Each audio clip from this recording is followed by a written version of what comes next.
The movie opens up with a man named Percy inside his office, reciting his vows. A junior colleague named Reggie is at his door, asking whether he has a woman in there. Percy opens the door and asks him to stop being ridiculous, as there is no woman, and he's just reciting his vows because his wife is holding a party where the two of them will renew their vows to one another. He is annoyed by his wife's insistence on doing this, as he feels it's all unnecessary. Reggie realizes that Percy's vows are song lyrics, which he heard on the radio on the way to work today. Later, Percy is speaking to another colleague, speaking about how he's so proud that his daughter has found a man who has got his life together. He has yet to meet this young man though, and even states that it sounds too good to be true. Meanwhile, a young man named Simon is unhappy with his job and quits even though his boss pleads for him to stay. However, once he's in the elevator on the way down, he thinks twice about going through with his decision. For a while, Simon keeps going up and down in the elevator, trying to assure himself that he's made the right decision, much to the amusement of the security guards, who are laughing at him while watching him on the security cameras. Eventually, Simon exits the building and calls an acquaintance named Liz. As soon as he does so, he asks her if the job that was previously offered to him is still available. So she asks him to hold on as she sends an email to confirm, and he thanks her before he hangs up. Simon arrives at home and is greeted by his girlfriend, Teresa, who is Percy's daughter. Teresa is confused as to why he's home so early, though he doesn't tell her that he's quit his job. She admits to him that she's excited to finally introduce him to her parents, and that her father is eager to meet him, especially because he has heard his daughter's boyfriend works at JP Oliver. Simon, on the other hand, isn't too thrilled to meet her father and asks that they delay the meeting. Teresa dismisses this, too excited to reveal her engagement to her parents. Meanwhile, Percy is at home and is speaking to an event planner who is set to organize their vow renewing party. Marilyn, Percy's wife, works as a school teacher, and she arrives back home asking his opinion on her party dress.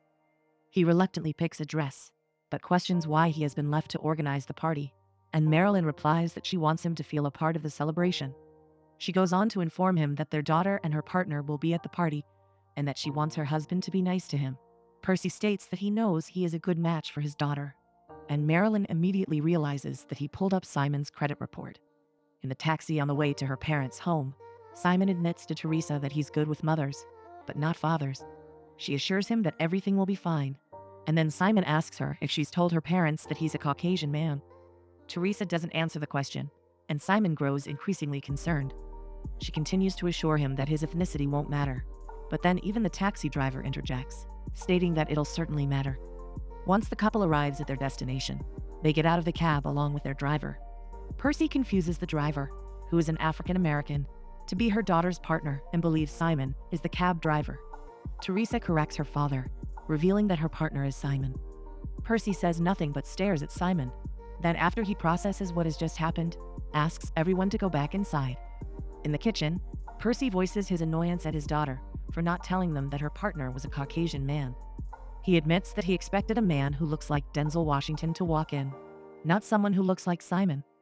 Marilyn reminds him that they raise their children not to see color, but to treat everyone equally, so Simon's ethnicity shouldn't matter to him. Just then, Simon and Teresa walk into the kitchen. Percy grills the young man about his job, though Simon is reluctant to speak about it, stating that he probably wouldn't be interested in hearing about his boring job. Teresa intervenes, asking Simon to shut up so she can show off how hardworking her future husband is, still unbeknownst to her that he's quit his job. Percy doesn't stop interrogating Simon, questioning him if he ever played any sports, as he looks weak. And according to him, a man who never played sports isn't a man at all. Simon lies, stating that he once test drove for NASCAR, and Teresa is amused as she knows he's lying to get on her father's good side. Later, the young couple are in their room, unpacking for their stay at Percy's home. Simon is annoyed by Percy's constant interrogation, stating how it makes sense that he isn't a man if he hasn't played sports. Teresa assures him that her father is like this with everyone, but that she can tell that he really likes him. At the same time, Percy is in the kitchen with Marilyn admitting to his wife that he does not like Simon. Back in their room, Simon finds Teresa's lingerie. He begins wearing it as a joke, while Teresa grabs him by the hair, asking him to take it off. Just then, Percy walks in with some lemonade his wife has made for the couple and stares at the two of them in an awkward situation. Percy collects Simon's belongings. Teresa protests her father's actions and pleads with her mother to stop him, as he plans to relocate Simon to a hotel. Marilyn, confused by her husband's change in behavior, asks him what has happened. Percy states that he no longer is on board with Simon and Teresa sharing a room before marriage, as Simon attempts to clear up any confusion as to whether he enjoys cross-dressing or not. Also, much to Teresa's shock, Simon is on board with Percy's plan to have him stay at a hotel, if it'll get him on his good side. Teresa asks her partner to rethink this, though Simon is insistent. Before Simon can step out of the door, Teresa's younger sister Keisha bursts through to hug her sister. Keisha has never met Simon before, and is also shocked when she realizes that he is a Caucasian man, then takes a good look at her father's face to gauge his reaction. Whilst in the car to the hotel, Percy turns on the radio and is disappointed to realize that the only songs on are the ones about interracial relationships, so he immediately switches it off. Simon attempts to make conversation, trying to sympathize, as he knows Percy works in the loan department at the bank. However, Percy doesn't want to hear it, as he believes Simon's job is much more pleasant than his own. Back at the house, Keisha grills her sister for details on what's it like to date a Caucasian man. Teresa checks if the coast is clear, and then goes into detail about intimacy with a white man. Keisha hugs her sister. Percy and Simon soon arrive at the hotel, and to Percy's dismay, the hotel is fully booked, and is told all other major hotels are also. Simon then asks Percy to allow him to stay in his basement, and that he'll promise to follow his rules. Reluctantly, Percy accepts, and the two of them head over to the restaurant to meet up with the women. At dinner, Simon gets a phone call in regards to his job search. He is informed that he may be investigated for financial fraud soon, as his old boss Nathan has leaked lies about him to make sure no one else hires his star employee. Simon tries to play off the bad news, ordering alcohol to take his mind off things. Percy looks at him in disgust as he orders soft drinks and iced tea for his family. However, Marilyn, followed by Teresa, and then Keisha also follow Simon's example and order alcoholic drinks. Percy, annoyed by this, sticks to his guns and orders himself a lemonade. Later that night, Simon is in the basement back at home and realizes he made a huge mistake by claiming he was a former NASCAR driver, as Percy is a big NASCAR fan. He then finds Percy's notebook in which he wrote his vows that he plans to renew to his wife, but is confused when he reads them, as they are song lyrics. Percy comes downstairs and takes his notebook from Simon, stating that his vows are none of Simon's business. He then asks the young man if he's ready for lights out, which Simon confirms. However, he is shocked to realize that Percy plans to also spend the night in the basement with him, in the same bed. The next morning, Simon is drinking coffee in the kitchen when Marilyn walks in and joins him. She asks him how his night was, and Simon then asks her how she manages to sleep with Percy. She asks if her husband tried holding Simon through the night, and he confirms that he did indeed, but wishes that he was more friendly when he's awake. Marilyn reveals that her father and Percy never got along, and there was never a point in time when the two men did get along. Just then, Teresa and Keisha walk in, and Teresa embraces her boyfriend. Percy walks in whistling, and his wife comments on how happy her husband looks, even though he slept on the basement mattress, which he has complained about hurting his back. Her husband replies that he is completely fine and can sleep on that mattress every day as long as he knows his daughter isn't being defiled throughout the night. However, Percy lied. Once he gets to work, he is in visible discomfort. Using an electric massager to help soothe the pain, Reggie walks into his office, handing him a cup of coffee, and asks his verdict on Teresa's partner now that he's met him.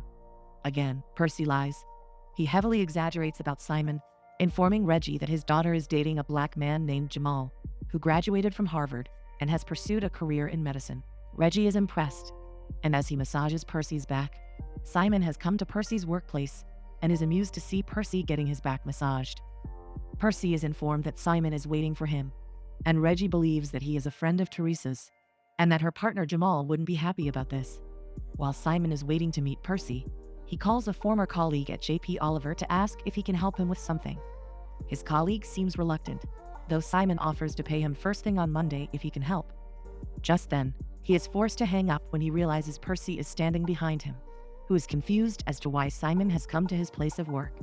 Simon offers Percy an apology, feeling like the two of them got off on the wrong foot. He asks him if he would like to go to lunch with him, and that he would be paying. Percy accepts the offer. Before they get in the car, Simon asks Percy about the process to get a loan for $50,000. Percy responds by asking him if he needs that much money, which Simon denies, stating that he's just curious about the process behind it. Once in the car, Percy asks him if he really drove NASCAR. How many cylinders a NASCAR has? Simon can't answer, and Percy puts his foot down and they accelerate away. Instead of going to lunch together, Percy has brought Simon go-karting. Simon cannot drive the go-kart, and finally admits to Percy that he lied about driving NASCAR because he wanted to impress him. Percy states that it is too late now, and that if he beats him in the race, he will lend him $50,000. Simon doesn't hesitate and agrees, though this confirms to Percy that he needs a loan for some reason. With newfound determination, Simon readies his engine to beat his girlfriend's father in this race. The two of them set off, and the race is an intense but close battle. Simon pulls into the lead after Percy crashes into the barrier. Though he recovers and quickly shortens the distance, the two of them get distracted and crash through a hedge to get stuck in the middle of a busy road. Later that night, the two of them are at home having dinner with a family. Simon is introduced to Teresa's grandfather, Percy's father Howard. He cannot believe that his granddaughter is dating a white man, even though he was already informed by his son, but believed he was joking. Teresa apologizes to Simon for her grandfather's words, though Simon states that it's not an issue, as his grandmother did the same when Teresa met her. Teresa is curious about what his grandmother had to say about her, as is Percy. Simon reveals that his grandmother made a derogatory comment about Teresa's hair, which infuriates Howard. The family calms Howard down, and then Simon states that he doesn't like comments like that, as his uncle told a racist joke at last Thanksgiving, and he gave him an earful. Percy is curious about the joke and asks Simon to tell the joke, as they may find it amusing. Simon is very reluctant, but gives in when Percy claims that he's a chicken. Simon begins telling jokes about black people, which the family initially finds funny, but then jokes about black men unable to get jobs, and Howard gets angry again. Keisha asks her grandfather to calm himself, whilst Percy leaves the table stating that he has lost his appetite. Later, Teresa and Simon are doing the dishes, and Simon asks her if he went too far. She responds that he should never have started in the first place, and that he should go apologize to her father, much to his dismay, as he isn't comfortable apologizing to Percy again. Teresa informs that she will speak to her father for him, and Simon admits he is at his wit's end in regards to trying to impress her father. Teresa confronts Percy in the living room while they're alone, asking him why he instigated the earlier incident with Simon. Percy, however, is insistent that he wasn't the one who started it. Simon's grandmother's insult to his daughter was. He asks his daughter what she wants from him, and she replies that she wants him to tell her that it's okay for her to be with Simon. Percy states that he'll always support her no matter who she's with, but that doesn't change the fact that he doesn't trust him. After Percy has gone to bed, again next to Simon, Teresa attempts to extract him from the room.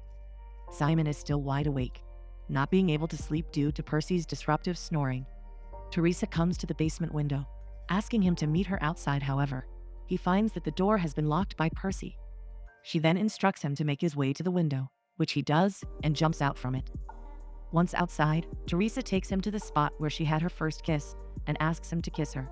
However, Simon refuses, as he believes that spot belongs to someone else. The two of them run to a nearby vantage spot that Teresa frequented, and there she explains to Simon how her hometown is ideal for raising a family. He is on board with raising a family with her, but believes they should hold off on revealing their engagement to her family, as he has yet to get on her father's good side. Teresa replies she doesn't fear her father, and that Simon shouldn't either, though Simon can't help being intimidated by him. Simon also admits that while the two of them don't get along, he respects Percy, and even hopes to be a good father like he is. The next day, Percy is having his pants fixed by Dante, the event planner, who makes him feel uneasy. Just then, the house phone rings and Simon answers and speaks to Reggie, who wants to speak to Percy. Simon answers the phone as Teresa's boyfriend, and Reggie believes he is speaking to Jamal, the man Percy made up as the perfect boyfriend for his daughter. Reggie is excited to finally speak to Jamal, asking that the two of them should meet and play basketball together, to which Simon replies that he doesn't play basketball. This confuses Reggie, as Percy told him that Jamal was so good at basketball that he almost went professional. Simon hands Percy the phone, no longer engaging in the conversation with Reggie. Percy answers the phone and Reggie informs him that he has some information about Simon that he asked for, and confirms that Simon no longer works for JP Oliver, confirming Percy's suspicions. Percy puts some pants on and marches towards his daughter, who is in the yard. He reveals to Simon what he has discovered about him, and informs his daughter that Simon has been fired from his job and that he is a liar. Simon quickly corrects him, stating that he in fact quit his job and was not fired. Teresa is shocked by this reveal and is upset with Simon for not telling her, and upset with her father for doing background checks on her partner. She turns to Simon again, asking why he didn't just tell her. He replies that it doesn't matter what he says. Everyone here thinks he is a racist. Teresa takes offense to this, asking him what he means by everyone. Percy, now with his arm around his daughter, asks Simon to clarify what he means, much to Teresa's annoyance. She marches into the house, and Simon and Percy both chase after her. Just then, Marilyn comes outside and asks what all the commotion is. Percy reveals to her that Simon has no job, and Marilyn states that the party is canceled, as she's disappointed in her husband's behavior of late.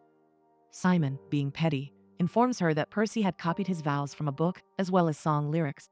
This infuriates Marilyn, as she is extremely disappointed in her husband. She and Teresa drive off as Percy and Simon try and fail to stop them from leaving. That night, Simon spends hours leaving voice message after voice message on Teresa's phone, as she and Marilyn have still not arrived back home yet. Meanwhile, Percy is in the kitchen, waiting by the house phone for his wife's call.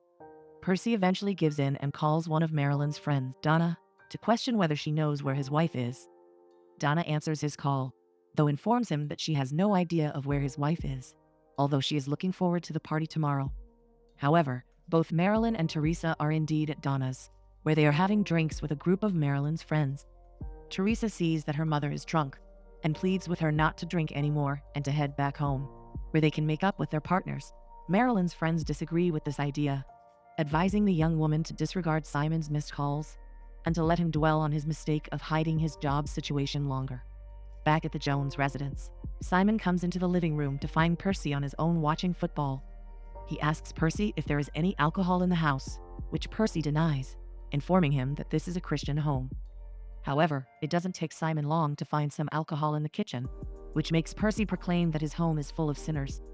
Percy realizes Simon is holding a $50 bottle of vodka and asks him to bring 2 glasses, as he is keen for some now also.